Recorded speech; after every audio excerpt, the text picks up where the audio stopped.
నమస్తే ఫ్రెండ్స్, ఇటీవల సోషల్ మీడియాలలో కొన్ని వార్తలలో ఒక మాట అనేది బాగా వినిపిస్తుంది. జెఫ్రీ ఎప్స్టీన్ ఈమెయిల్లో ప్రధానమంత్రి మోదీ గారి పేరు వచ్చిందని. అసలు ఆ విషయం నిజమా లేదా అర్థం మార్చి చూపిస్తున్నారా? ఈ వీడియోలో చాలా సరళంగా తెలుసుకుందాం. అయితే మీ అందరికీ ఒక చిన్న రిక్వెస్ట్, ఈ వీడియోని లైక్ చేయండి మరియు నా ఛానల్ని సబ్స్క్రైబ్ చేసుకోండి ఫ్రెండ్స్. ఇక ఏమాత్రం ఆలస్యం చేయకుండా వీడియోలోకి వెళ్ళిపోదాం. ముందుగా ఒక చిన్న విషయం, అసలు ఈ జెఫ్రీ ఎప్స్టీన్ ఎవరు? అతను ఒక అమెరికన్ బిలియనియర్. అతనికి చాలా దేశాల ప్రధానమంత్రులు మరియు లీడర్లు వీరితో సంబంధాలు ఉన్నాయి. అంతేకాకుండా ప్రపంచంలోనే ఉన్నటువంటి దిగ్గజ వ్యాపారవేత్తలతో పరిచయాలు ఉన్నాయి. తర్వాత ఆయనపై పెద్ద నేర ఆరోపణలు అనేటివి వచ్చాయి. ఆ నేరాల గురించి నేను డీప్ గా వెళ్ళట్లేదు, ఎందుకంటే ఆ నేరాలను నేను ఇక్కడ యూట్యూబ్ ఛానల్లో ప్రస్తావించలేను. కాబట్టి నేను ఆ నేరాల జోలికి లోతుగా వెళ్ళట్లేదు. మీలో ఎవరికైనా ఆసక్తి ఉంటే మీకై మీరు ఈ గూగుల్ సెర్చ్ లో కావచ్చు, లేకపోతే ఇతర మాధ్యమాలలో కావచ్చు, ఈ జెఫ్రీ ఎప్స్టీన్ గురించి మరియు అతను పాల్పడినటువంటి నేరాల గురించి తెలుసుకోండి. అయితే అతను ఈ కేసు నడుస్తున్న సమయంలోనే మరణించాడు. వెంటనే అతని దగ్గర ఉన్నటువంటి ఈమెయిల్స్ మరియు డాక్యుమెంట్స్ అనేటివి అమెరికన్ ప్రభుత్వం అనేది బయటపెట్టింది. దాన్నే ఎప్స్టీన్ ఫైల్స్ అంటారు. ఈ జెఫ్రీ ఎప్స్టీన్ అనే వ్యక్తి తను పాల్పడినటువంటి నేరాలలో అనేక దేశాల ప్రెసిడెంట్లు మరియు ప్రైమ్ మినిస్టర్లు మరియు ఇతర సెలబ్రిటీలు, పెద్ద పెద్ద పేరున్నటువంటి వారు అందరూ ఇన్వాల్వ్ అయి ఉన్నారు. అయితే అతను ఎప్పటికైనా ఇది నాకు ఉపయోగపడుతుంది కదా, ఎందుకంటే వాళ్ళంతా చాలా పెద్దవారు. సో ఎప్పుడైనా రేపొద్దున నాకు భవిష్యత్తులో ఉపయోగపడుతుంది అనే కారణం చేత వారు పాల్పడినటువంటి నేరాలన్నిటికీ ఫోటోలు మరియు ఈమెయిల్లు, ఆధారాలు సేకరించి పెట్టుకున్నాడు. మీరు ఈ మధ్య గమనించినట్లయితే ఆ ఎప్స్టీన్ ఫైల్స్ లిస్ట్ లో డొనాల్డ్ ట్రంప్ గారు మరియు బిల్ క్లింటన్ గారు మరియు బిల్ గేట్స్ గారు, ఇలా ప్రముఖుల పేర్లన్నీ వస్తున్నాయి. అలాగే ఆశ్చర్యకరంగా మన భారతదేశ ప్రధానమంత్రి నరేంద్ర మోదీ గారి పేరు కూడా ఆ ఎప్స్టీన్ ఫైల్స్ లో వచ్చింది. కానీ ఇక్కడ మనం తెలుసుకోవాల్సినటువంటి విషయాలు ఏంటంటే, మోదీ గారు ఎప్పుడు ఈ జెఫ్రీ ఎప్స్టీన్ అనే వ్యక్తిని కలవలేదు.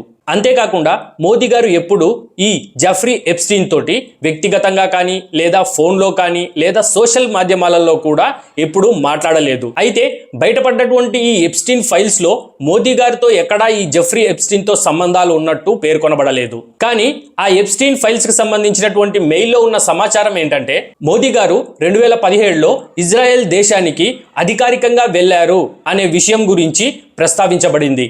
అంతే, అంతకు మించి మోదీ గారి గురించి ఆ ఎప్స్టీన్ ఫైల్స్ లో ఏమీ లేదు.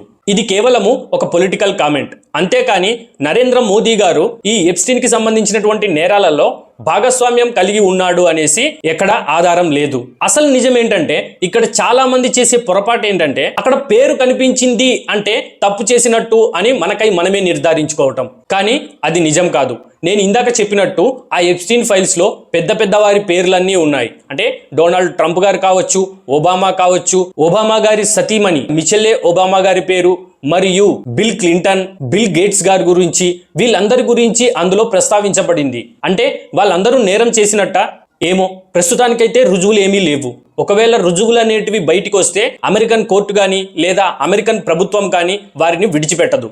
పేరు రావడం వేరు మరియు తప్పు చేశాడు అని చెప్పేసి నిర్ధారణ అవ్వడం వేరు. ఇది మీరు బాగా గుర్తుపెట్టుకోండి ఫ్రెండ్స్. వెంటనే మన భారత విదేశాంగ శాఖ ఎప్స్టీన్ ఫైల్స్ లో మోదీ గారి గురించి ప్రస్తావించడం అనేది అర్థం లేని మాటలు. వీటికి సంబంధించినటువంటి ఎలాంటి ఆధారాలు కూడా లేవు. ప్రధాని మోదీ గారికి ఈ జెఫ్రీ ఎప్స్టీన్ తో ఎలాంటి సంబంధాలు లేవు అని గవర్నమెంట్ లెవెల్లో ఈ ఆరోపణలను పూర్తిగా ఖండించారు. అయితే దీన్ని పట్టుకొని చాలా మంది యాక్టివిస్టులు, ముఖ్యంగా ప్రతిపక్షాలు మరియు చాలా మంది యూట్యూబర్లు మోదీ గారు పేరు వచ్చింది అని చెప్పేసి ఆ ఒక్కదాన్ని పట్టుకొని రకరకాల టైటిళ్లు, రకరకాల ఆసక్తికరమైనటువంటి మసాలాలు అన్ని దట్టించి దాంట్లో ఉన్నటువంటి ఒరిజినల్ కంటెక్స్ట్ ని తీసేసి సెన్సేషనల్ అవ్వడం కోసము వార్తలు మరియు వీడియోలు అనేటివి చేశారు. దాంతో విషయం అనేది పెద్దదైంది. నిజానికి ఇది అసలు న్యూసే కాదు, ఇది కేవలము న్యూస్ ని ఎలా తయారు చేయాలో తెలిసిన వారి ఆట. సో ఫ్రెండ్స్, చివరగా నేను ఒక విషయం చెప్తున్నాను.